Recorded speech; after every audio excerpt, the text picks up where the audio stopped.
Recientemente hizo una conferencia, un ensayo online, una crónica, el escritor Pío Serrano, desde Madrid, acerca de la visita eh, inolvidable, memorable, trascendente de Federico García Lorca, el gran poeta español, gitano, a Cuba.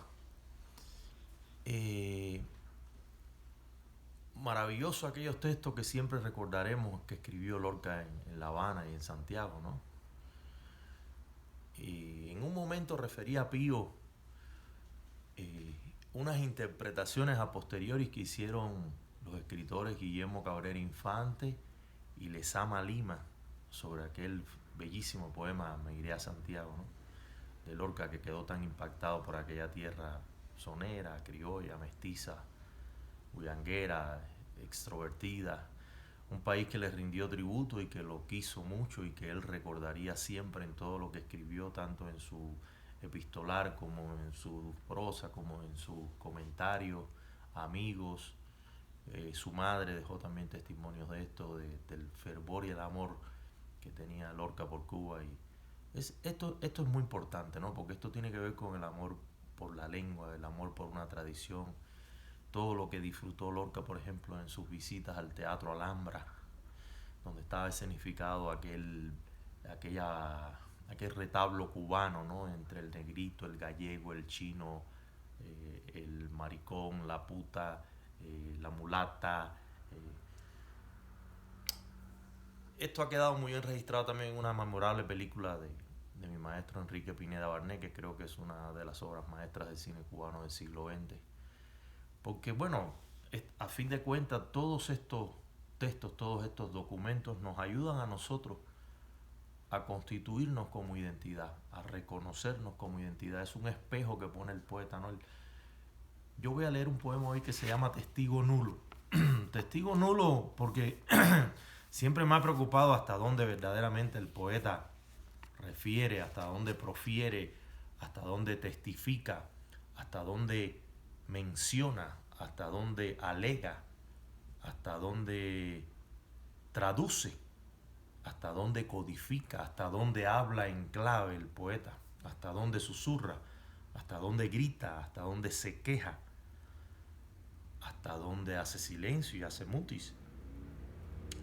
Pero siempre en toda locución de un poeta hay un hablar cifrado, hay un hablar en código, hay una alquimia secreta, hay una metafísica profunda. Y empiezo con la referencia de Lorca, porque bueno, los escritores que después han tratado de desentrañar estos poemas, este bellísimo Me iré a Santiago, ¿no? Esta rumba, este sonear de Lorca. Yo recuerdo cuando era más muchacho que leí ese poema, tendría yo 17 años la primera vez que leí ese poema. A mí como cubano me afectó mucho que Lorca dijera semilla seca, ¿no? País de semilla seca, o no. Ahora no recuerdo el verso, ¿no? Pero va por ahí, ¿no? A mí siempre me afectó profundamente mi ego nacional. ¿Por qué semilla seca? Si la semilla es lo germinativo, si la semilla es lo que engendra vida, lo que da continuidad a la vida. Sin embargo, ahora, con el devenir del tiempo y con los análisis que han hecho otros escritores mucho más agudos que uno, menciona Pío esta interpretación que hace Guillermo Cabrera Infante de que Lorca se está refiriendo a la maraca, a la semilla seca en la maraca que produce la música, que es la esencia de lo cubano, ¿no? Entonces, qué linda manera de elogiar nuestra tradición y nuestra cultura encuentra Lorca en ese descifrar que el cubano, esto es algo que ya yo estoy reflexionando, ¿no? Desde mi subjetividad, eh, desde mi ego nacional también, ¿no? Porque creo que ahí encuentra Lorca esto que Lezama siempre ha advertido mucho, que es lo germinativo, que es un término que viene de la cultura latina, ¿no? Que es el logos espermáticos, ¿no? Que es esta manera de engendrar la vida, de reinventar la sobrenaturaleza, de encontrar aquellos códigos culturales donde está cifrada un volumen, está compactado un volumen importante de energía nacional que luego define o ayuda a entender una tradición y una cultura. Y creo que Lorca percibe en estas semillas secas que ahí está atrapado lo cubano, que ahí ha encontrado lo cubano un tótem, que ahí el cubano ha hallado algo fundamental para su perdurabilidad como cultura, para su trascendencia sobre el tiempo.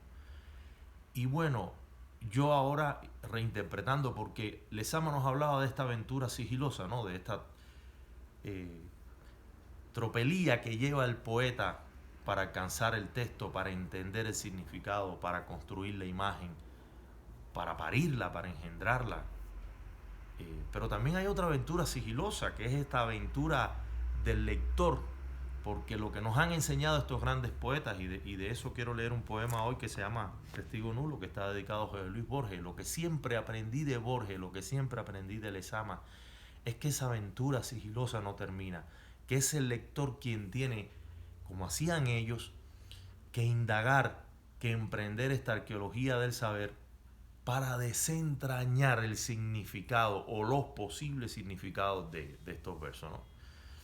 Como con el tiempo ahora entiendo yo, emprendiendo este viaje, esta aventura sigilosa, esta arqueología del saber, este desentrañamiento, esta decodificación de la que hablan los semióticos y los estructuralistas, la arqueología del saber de la que habla Foucault. Como en esa semilla seca, en esa semilla que pareciera que ya no va a germinar jamás, que ya no va a engendrar vida, cómo el cubano encuentra una resolución, cómo el cubano hace de este hecho mortuorio un acto de vida, ¿no? Que es la alegría de la música, el ritmo, y generar un sonido que es como un mantra que acompaña a toda nuestra música popular y nuestra música sinfónica, porque es un instrumento que se ha metido, hasta los Beatles usaron la maraca, y que además es un objeto que nos define, ¿no? Un instrumento tan autóctono, tan de campo. Y yo creo que esa es la magia que tiene la poesía, ¿no?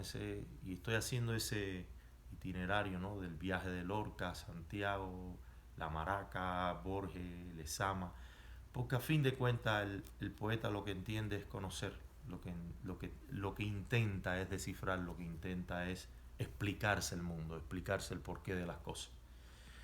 Yo escribí este poema a Borges, que para mí Borges y Lezama y Lorca son de las grandes voces de la lengua del siglo XX. Creo que azarosamente he dado con este triángulo ahora conversando aquí frente al celular, pero no es para nada desacertado reconocer que ahí hay tres voces bastante diferentes y sin embargo muy coincidentes en las esencialidades poéticas. Testigo nulo a Jorge Luis Borges. El miedo sinuoso de un equilibrista. Dos venados en pugna. El vaso de cristal al borde de la mesa. Un niño aprendiendo a montar bicicleta. La hormiga herniada que carga una hoja. Un campo de trigo arrullado por el aire. Sobre la marea brava, una boya que persiste. El rostro de una mujer abanicosa. Un beso derrochando almíbar. La vara arqueada por la tenacidad de un pez. La mano suspendida en el desaire. Dios pertinaz. Las desoídas. Vi todas esas cosas. No soy inocente, menos aún un domador de azares. La acrobacia del salmón, de Mapperson Editorial, en Amazon.